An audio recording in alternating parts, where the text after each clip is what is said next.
그리스도인들이 믿음 생활을 하면서 하나님의 뜻을 아는 것은 매우 중요합니다. 우리가 등이 가려울 때도 여기 좀 긁어봐 해가지고 긁을 때 어디 긁어야 돼요? 정확하게 가려운 걸 긁어야 돼요. 옆에 긁으면 어떻습니까? 더 가렵죠. 바로 그 자리를 긁어야 시원한 것처럼 우리가 하나님의 뜻에 순종한다고 하면서 하나님의 뜻이 뭔지를 모르면 그야말로 맹목적인 그런 신앙이 될 수 있다라고 하는 것입니다. 예수님께서도 그것을 굉장히 강조하셨지요. 마가복음 3장 35절 보니까 말씀합니다. 누구든지 하나님의 뜻대로 행하는 자라야 내 형제요 자매요 어머니라. 무슨 이야기냐면 하나님의 뜻대로 행하는 사람이 내 형제요 자매고 내 부모 같은 사람이다 라고 주님께서 말씀하고 있습니다. 복음이 우리나라에 들어온 지가 벌써 140년입니다. 참 오랜 세월이 흘렀죠. 이제는 우리가 그냥 옛날처럼 덮어놓고 그냥 아멘 믿습니다 요것만 해가지고는 안 된다. 이제 우리가 140세가 됐으면 어느 정도 우리가 이제 성숙해야 되죠. 맨날 그냥 140살 먹어가지고도 엄마 깎아 이러면 안 되잖아요. 물론 알아듣긴 알아듣죠. 깎아주세요. 그러면 그게 무슨 말인지 머리 깎아달라는 소린가? 그게 아니면 다 알거든요. 아, 과자 달라는 소리구나. 근데 그런 언어는 누가 하는 거예요? 어린애가 하는 거예요. 유치원 다니기 전에 아이들이 하는 소리거든요. 우리가 어른 돼가지고 그러면 어떻게 돼요? 심각한 거죠. 그럼 우리가 이제는 어린아이 같은 믿음을 좀 벗어나가지고 성숙한 그리스도인들이 되어질 때에 하나님은 그런 우리를 보시고 더욱더 기뻐하신다는 거죠. 그래서 성경에는 이것이 하나님의 뜻이다라고 말씀하는 것이 세 번 있습니다.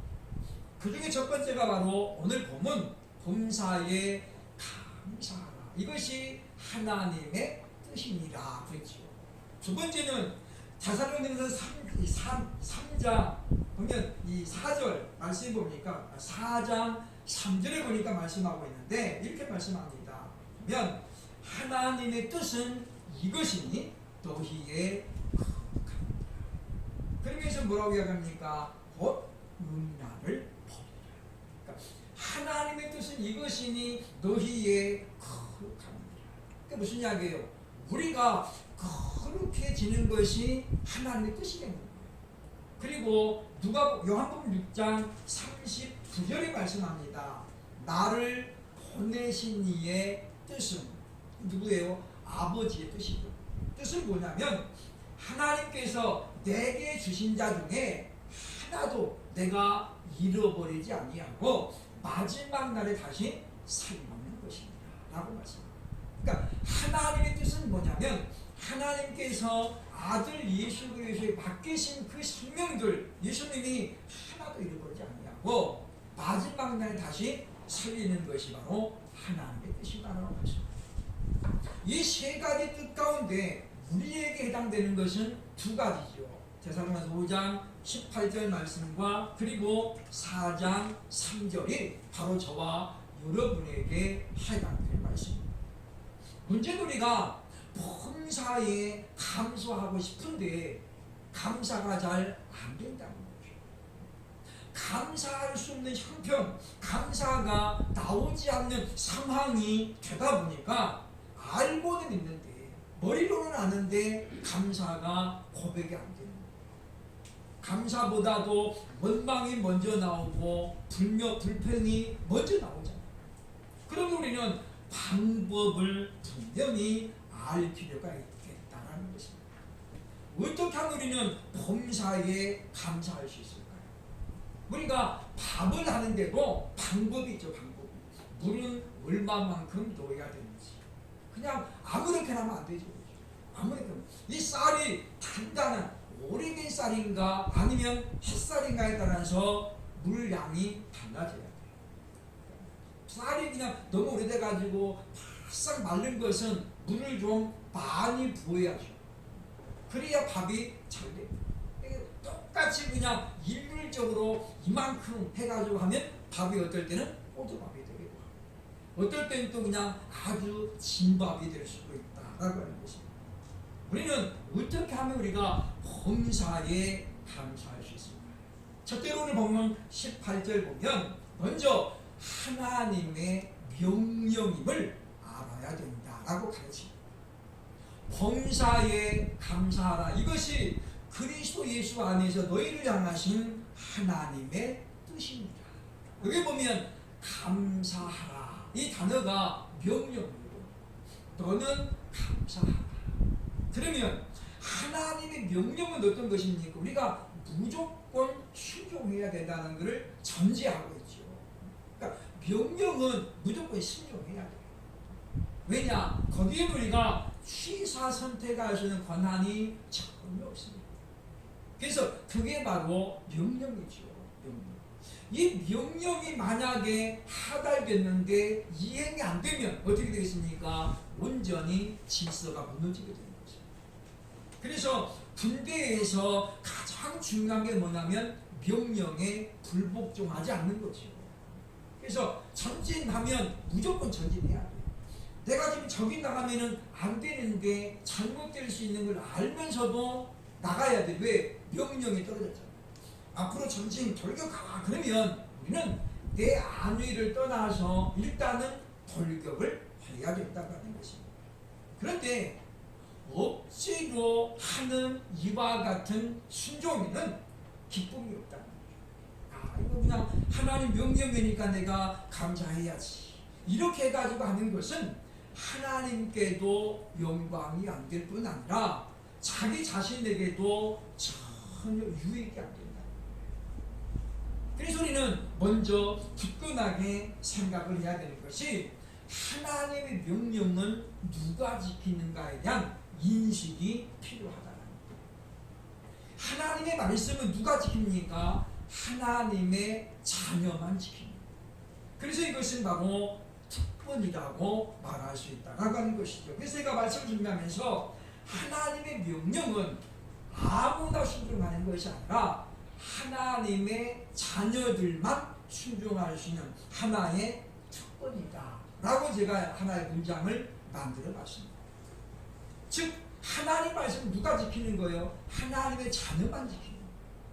그러니 하나님께서는 왜 우리에게 범사에 감사하라, 어떤 상황이 됐든지 모든 일에 감사하라고 이야기합니까?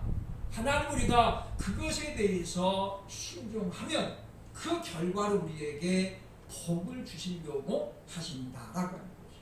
그러니까 똑같은 일을 보면서도 어떤 마음가짐으로 보는가에 따라서 그것이 기쁨이 될 수도 있고 그것이 의무가 될 수도 있다라고 하는 것입니다.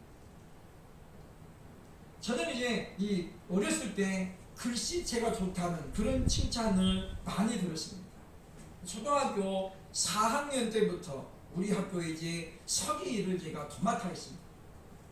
근데 이것이 좋을 때도 있습니다만 또 불편할 때도 있습니다. 학급 일지를 매일 쓰는데 이게 누가 쓰냐면 서기가 씁니다. 학교 수업 다 끝나고 종례가 마치고 나면 그때 이제 그날 하루 일과를 일지 써가지고 선생님에 가가지고 이제 도장을 받아옵니다. 나도 지금 빨리 끝나고 가고 싶은데 어떨 때는 그 일지를 쓰느라고 못 갈 때가 있어요. 그런데 저는 그 일지를 중학교 3학년 졸업할 때가 있었습니다. 7년을 썼는데 근데도 불구하고 제가 한 번도 그 일에 대해서 귀찮게 여긴 적이 없었어요.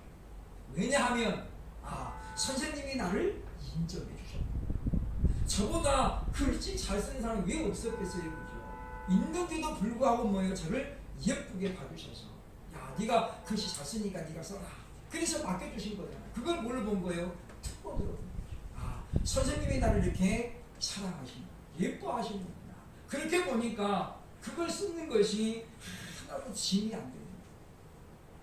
우리 그렇습니다. 하나님께서 우리를 자녀 삼아주시고 너는 이제 내 자녀가 되었으니 이렇게 해라. 그러면 내가 너에게 복을 주마라고 말씀하셨잖아요.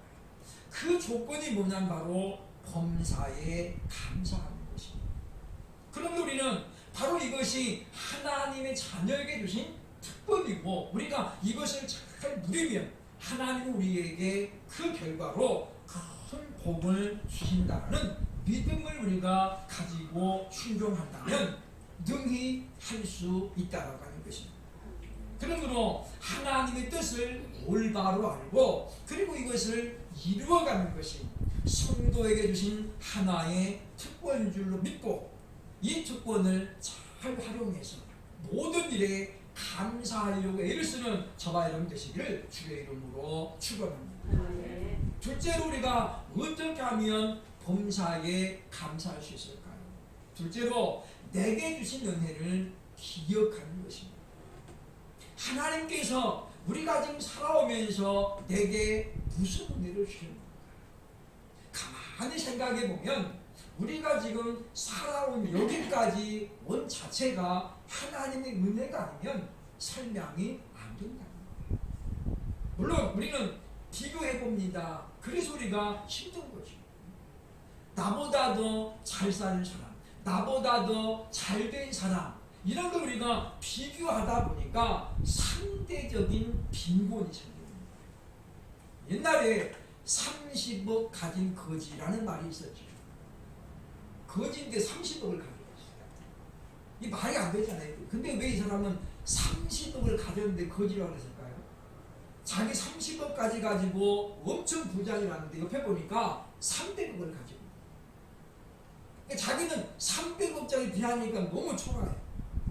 마치 이런 겁니다. 집을 하나 오래 고생 가지고 정말 집을 하나 잘 사가지고 꿋꿋한데 보니까 옆집은 100평짜리 사고 우리 집은 15평인데 거기 보니까 그 집이 우리 집은 뭐요? 학구방 같아. 학구방. 야 우리는 그냥 운박이다 운박. 이렇게 되면 뭐가 사라져요? 감사가 사라지죠. 그리고 어떻게 됩니까? 하나님 도대체 저 사람은 뭘 잘해가지고 100평짜리 삽니까? 저는 이게 뭡니까? 이렇게 되면 뭐예요? 감사는커녕 원망과 불평이 나온다는 것이죠. 그러니 우리는 하나님과 나 1대1 관계를 생각하면 된다라고 하는 것입니다. 7월을 맞으면서 우리가 교회 주제, 설교 주제를 그럼에도 감사라고 정했지요. 그럼에도 감사. 그러면서 저는 세 가지 이유 때문에 이 표를 정하고 하나님 앞에 늘 감사하며 한 주 한 주 말씀을 준비하고 있습니다. 첫 번째는 그동안 우리 일강교회가 건강한 교회로 유지된 것이 얼마나 감사하냐. 많은 사람들이 이야기했습니다. 코로나 이렇게 어려운데 교회 어떻게 유지하고 있습니다. 월세는 잘 되고 있나요? 물어봅니다. 관심이 있는 분들은 물어본다는 거죠. 근데 우리가 보면 재집회를 통해서 우리가 공개했습니다만은 지난 6개월 동안 우리 교회가 재정적으로 전혀 어렵지 않았습니다. 우리가 그렇다고 해서 무슨 막 11조를 많이 해가지고 그런 건 아니잖아요. 어쨌든 하나님께서 이와 같이 풍성하게 채워주신 그런 결과인 줄로 믿습니다. 둘째는 코로나19 바이러스가 이렇게 기승을 떨치고 있지만은 우리 성도들 가운데 이 질병에 안 걸려서 한 사람도 어려움 당한 사람이 없는 걸 얼마나 감사한가. 매일 지금 1,500명 가까이가 지금 확진되고 그렇게 지금 어려움을 당하고 있습니다만은 우리 교회가 얼마나 지금 건강하냐고. 세 번째, 이런 가운데 우리가 하나님의 은혜로 말미암아 주일 예배를 빠짐없이 드릴 수 있습니다. 얼마나 감사합니다. 이 코로나 위기가 다가오면서 많은 어려움이 있습니다만 그 중에 하나가 뭐냐면 예배에 대한 소중함을 지금 잃어버리고 있다는 거죠. 교회가 이 어려움을 이기지 못하고 문을 닫는 교회가 지금 한두 개가 아닙니다. 제가 속해 있는 노회에도 보면 불과 30만원, 40만원 임대료를 못 내가지고 교회를 빼는 교회도 있습니다. 참 보면 어려운 이야기죠. 우리 교회는 그보다 2배, 3배를 내는데도 불구하고 운영을 하는데 어렵다는 거죠. 왜냐? 상대적인 그러므로 우리가 그들을 보면서 너무 마음이 안타깝고 분명히 하나님께서 그리스도 예수의 피값으로 말미암아 세워주신 교회. 우리가 지금 계시록을 보고 있습니다마는 예수께서 사랑하시는 교회죠. 그런데 어려움을 이기지 못하고 그래서 목회자들이 말은 좋습니다. 이제는 시대가 변했기 때문에 목회자도 투잡을 해야 됩니다. 그래서 어떤 사람은 이삿짐센터 직원으로 들어가기도 하고 어떤 사람은 또 택배를 하기도 합니다. 어떤 사람은 개인 택시를 해가지고 하는 분도 있고 그래서 주일날은 아예 택시를 교회에다 세워놓고 예배 끝나자마자 다시 일을 나갑니다. 우리 뭐 옛날 모르겠습니다만은 어떤 분이 새벽 예배 마치고 급하게 이 장로님이 택시를 탔는데 어서 오세요 하고 딱 보는데 거울로 보니까 자기 장로님 담임 목사님이 딱 택시 문제하고 있는데 얼마나 난처했겠어요. 그러니까 보면 이런 일들이 지금 한국 교회에 일어나고 있다는 것입니다. 이런 상황을 보면서 우리가 하나님 앞에 건강한 모습으로 예배를 드리고 있다는 이 한 가지 사실만으로는 충분히 감사할 수 있는 가치가 있다는 것입니다. 우리가 가만히 묵상해 보면 하나님이 저희에게 주신 은혜는 분명히 있을 뿐만 아니라 충분하게 있다. 왜 예수님께 하나님께서 몇 주년을 지키라고 그러면서 빈손으로 나오지 말라고 했을까요? 그게 무슨 이야기냐면 하나님은 우리에게 빈손으로 가지 않도록 분명히 뭐예요? 사전에 채워주실 거라는 약속의 말씀이었어요. 그러니까 하나님은 안 주고 받쳐 그런 분이 아니에요. 우리에게 풍성하게 주신 다음에 그 중에 10개 중에 하나를 요구하십니다. 그 중에 첫 것을 요구합니다. 첫 번째 것을. 근데 우리는 자꾸만 내가 남아있는 걸 생각을 안 하고 그것만을 생각하기 때문에 우리가 감사할 수 있음에 불구하고 감사하지 않는 일들이 많게 된다라고 하는 것입니다. 마르다 마리아가 지금 큰 슬픔을 당했잖아요. 믿고 의지했던 부모 대신에 의지했던 오빠가 지금 잘못된 거예요. 근데 예수님이 연락을 했죠. 그죠? 예수님 우리 오빠가 아픕니다. 근데 예수님 안 오십니다. 빨리 오셔가지고 고쳐주기를 바라고 기도를 했는데 예수님이 안 오시고 그리고 어떻습니까? 성경에 보니까 죽은 지 이틀을 더 머물다가 나흘째 전날 오십니다. 거기 보면 이 베다니에서 예수님 계셨던 동네까지는 거리상으로 보면 시간상으로 보면 얼마 안 걸려요. 거기 보면 약 20리 그리고 8km 8km면 여기서 뭐 영등포 좀 더 가나요? 한 11동쯤 가면 되겠네요. 그러면 얼마나 걸려요? 아무리 노다 가더라도 하루 넘어. 근데 예수님이 왜 나서가고 아프다 알고 안 갔어요? 일부러 안 가신 거잖아요. 그리고 오셔가지고 그들을 위로하죠. 그런데 이 마르다 마리아가 됐습니까? 지금 예수님이 자신과 함께 있음에도 불구하고 뭐요? 감사가 안 나옵니다. 그리고 뭐라고 그래요? 주님, 주께서 여기 계셨더라면 내 오빠가 안 죽었을 것입니다. 예수님 여기 미리 오셨다면 우리 오빠 안 죽었을 텐데 왜 이제야 오셨느냐? 그 말이잖아요. 이거 뭐에 지금 감사한 것이 아니라 원망하는 거죠. 그러니까 우리가 알면서도 안 되는 건 뭐냐면 자꾸 우리는 과거 지향점을 돌아보는 거죠. 이미 끝나버린 상황입니다. 근데 우리가 자꾸 그것만 우리가 돌리려고 하다 보니까 은혜가 안 되는 거죠. 오빠가 지금 잘못된 것은 비정사실이지만은 예수님이 오셨잖아요. 바다를 잠잠하게 하시고 회당장 야이로의 죽은 딸을 일으켰던 그 예수님이 지금 오셨잖아요. 그리고 함께 있잖아요. 그러면 문제가 해결되는 건데 마르다와 마리아의 믿음이 부족하니까 오히려 하나님 예수님을 원합니다. 그래서 말씀합니다. 네가 믿으면 네 오라비가 살리라.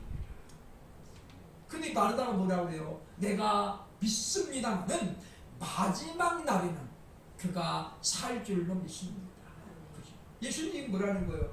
지금 네가 믿으면 지금 산다는 건데 마르다는 뭐예요? 마지막 날에 그렇게 가버리는 거죠. 그렇습니다. 하나님께서 우리에게 주신 은혜는 뭐 남들에 비해서는 작을 수 있습니다. 에게 그게 뭐야 이럴 수도 있습니다. 그러나 그것은 우리가 절대 비교하면 안 됩니다. 왜냐하면 믿음의 분량에 따라 하나님은 우리에게 은혜를 주시기 때문이죠. 우리 보면 아이들에게도 무조건 똑같이 주면 안 되잖아요. 이유식을 먹어야 될 단계의 아이가 있고 밥을 먹어도 되는 아이가 있어요. 무조건 그냥 100일 지나다고 해서 야 비빔밥 먹어라 야 이거 맛있다 그러면 안 되죠. 아 내가 보니까 엄청 맛있어요. 그죠? 그래가지고 그냥 먹이면 큰일 나요. 그러니까 하나님께서 마찬가지죠. 우리에게 믿음의 분량을 따라서 이 사람은 이만하면 감당할 수 있겠다. 그래서 은혜 주시는 거고 또 어떤 사람은 이제 믿음이 자라나요. 그런 사람에게는 너무 큰 은혜를 줘도 감당을 못해요. 제가 아는 분이 전도를 받아가지고 교회를 나갔습니다. 가서 보니까 우리 교회만큼 사람들이 없는 거예요. 젊은 사람들이 하나도 없고 가보니까 딱 목사님 딸이 하나 있고 자기가 두거지로 젊은 거예요. 그러니까 이분이 목사님이 얼마나 심했겠어요. 젊은 사람한테 봤습니다. 그래가지고 일을 맡기는 거예요. 일을 맡기니까 이분이 처음에는 좋았는데 이분이 지금 믿음이 없잖아요. 근데 일을 너무 많이 맡기니까 뭐가 되는 거예요? 이게 짐이 되는 거예요. 아, 교회 가기가 싫은 거예요. 남들은 다 밥 먹고 놀고 있는데 자기 혼자만 막 청소해야 돼요.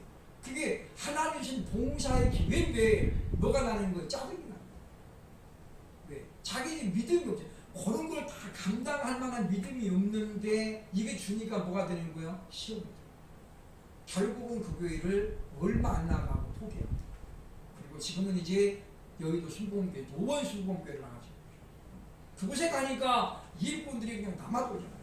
거기 가서 아무것도 안 해도 됩니다. 그런데 아무것도 안 하면 어떻게 되냐? 아무런 은혜가 없다고 합니다. 하나님 우리에게 뭔가를 맡길 때는 그걸 내가 잘 감당하면서 복을 주시길 바랍니다. 그래서 제가 늘 얘기합니다마는 구원은 믿음으로 받지만은 복은 행함으로 받는다라고 합니다. 그래서 우리는 내가 할 수 있는 일이 무엇인가를 찾아보는 그런 지혜가 필요하다고 하는 것입니다. 주님께서 오늘 우리에게 이런 은혜를 충분히 주십니다. 그럼 우리 인식을 가질 때 우리는 감사할 수 있게 된다고 하는 것입니다. 마지막 세 번째, 어떻게 하면 우리가 범사에 감사할 수 있을까? 본문 19절에 보면 성령으로 충만해야 된다라고 알려집니다. 5장 18절 말씀 이것이 하나님의 뜻이니라. 그리고 19절 가서 성령을 소멸치 말며 라는 말이 나오죠. 이게 지금 우연이 아닙니다. 갑자기 범사에 감사하라 그 다음에 뭐가 나와요? 성령을 소멸하지 말며. 그게 왜 나오느냐? 뒤집으면 뭐냐면 성령을 소멸하면 범사에 감사할 수 없다는 거예요. 이 성령을 소멸하지 말며 이 단어를 제가 원문으로 써봤습니다. 이 보면 토, 푸뉴마, 뇌, 스벤리테 그 말이죠. 토, 푸뉴마, 성령을 그 말이죠. 뇌, 부정사잖아요. 그죠? 뭐뭐 하지 말라. 그 다음에 스벤리테가 뭐예요? 소멸하다. 소멸하다. 원뜻은 불을 끄다 그 말이죠. 근데 사전에 보면 불을 끄다가 기본 뜻이고 두 번째 나오는 게 뭐냐면 방해하다, 억누르다 그런 뜻이에요. 그러니까 성령을 소멸하다 이 말은 무슨 말이에요? 성령을 방해하다. 그거 하지 말라는 거죠. 그거 하지 말라. 왜냐? 마태복음 12장 31절에 보면 모든 죄는 사함을 받아. 그러나 성령을 회방하는 죄는 결코 사함을 받지 못한다라고 말씀하셨죠.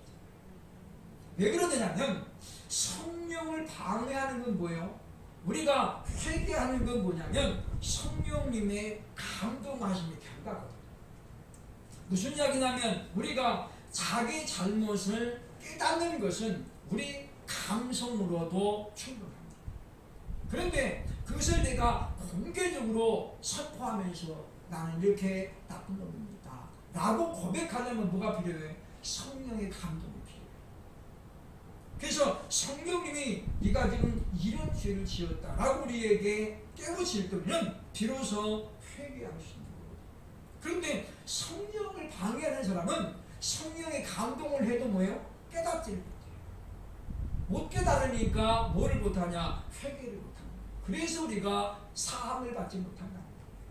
그러니까 모든 죄는 회개하면 사함을 받습니다. 왜냐? 예수 그리스도의 보혈의 은총은 씻을 수 없는 죄가 없기 때문이죠.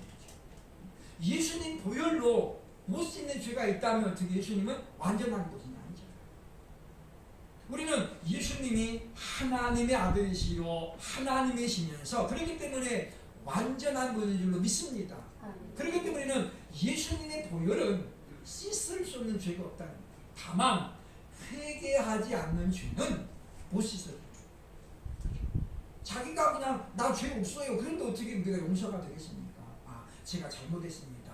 그럴 때에 용서가 되는 거죠. 그런 것처럼 우리가 범사에 감사하는 삶을 살려면 성령으로 충만해야 돼요. 성령님은 우리 안에 계셔서 우리에게 감동하시고 감화하시거든요.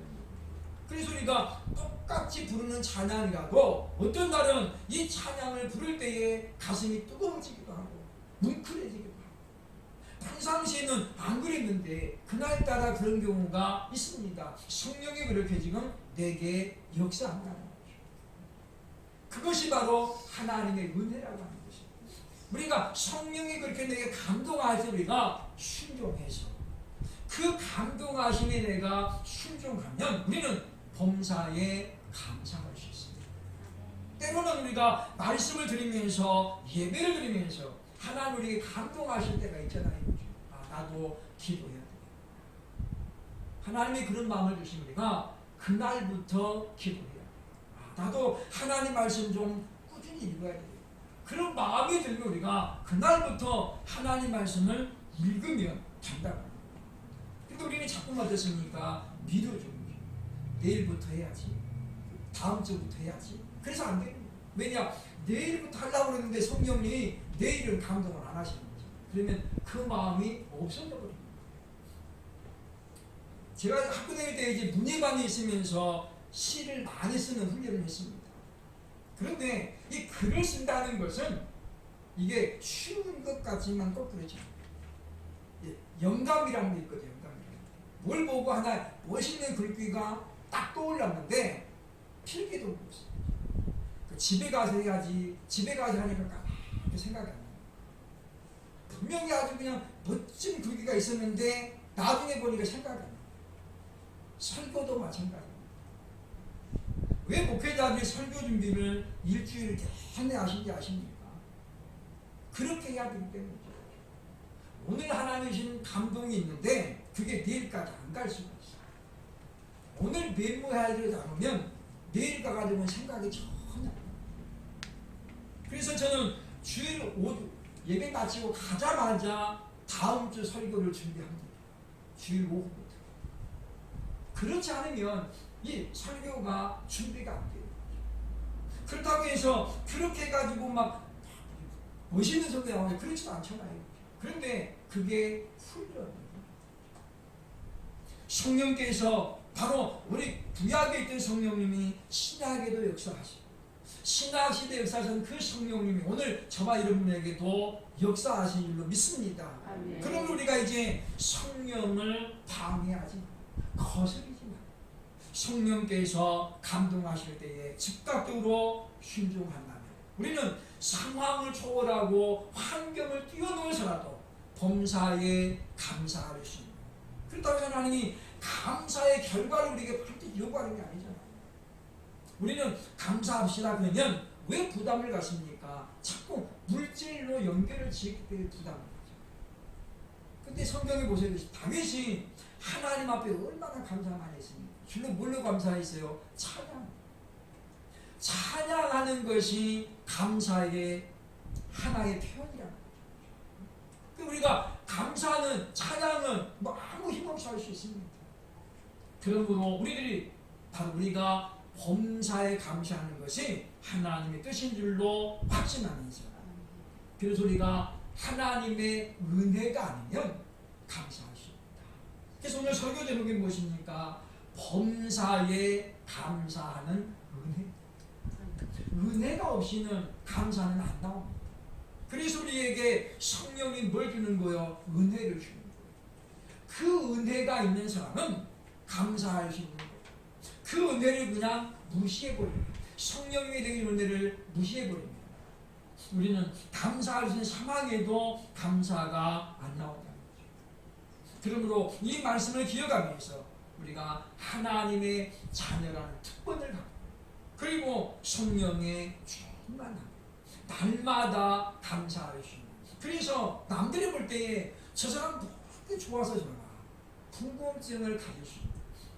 남들이 볼 때는 뭐 감사할 조건이 아무것도 없는데도 불구하고 감사하는 사람, 그가 바로 하박국 선지자예요. 아무것도 없어도 여호와로 인하여 즐거워하고 기뻐하리로다 라고 했던 것처럼 우리 삶을 살아가면서 코로나가 언제 끝날지 아무도 모릅니다. 아무도 모릅니다. 이런 상황이 지금 어쨌든 간에 올 연말까지 갈 수도 있고, 어떤 사람들은 내년 봄까지 간다는 사람들도 있습니다. 어쨌든 그런 상황에도 우리가 감사를 찾아내고 그것을 표현할 수 있는 그런 저와 여러분 되시기를 주의 이름으로 축원합니다.